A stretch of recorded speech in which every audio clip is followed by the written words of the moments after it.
পবিত্র হজ পালনের উদ্দেশ্যে এখন পর্যন্ত সৌদি আরবে পৌঁছেছেন ৫৯,০৫৫ জন বাংলাদেশি হজযাত্রী।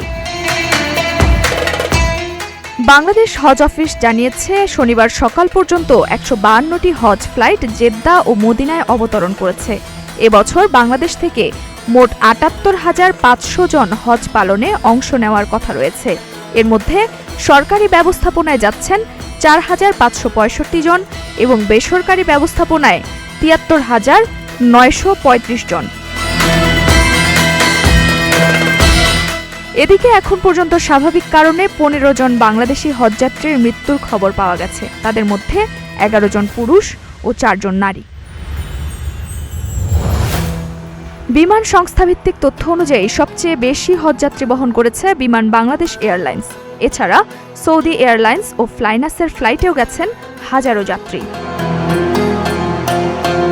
চাঁদ দেখা সাপেক্ষে আগামী ২৬ মে পবিত্র হজ অনুষ্ঠিত হওয়ার কথা রয়েছে, আর ফিরতি হজ ফ্লাইট শুরু হবে ৩০ মে থেকে। নুসরাত জাহান জেরিন, নাগরিক প্রতিদিন।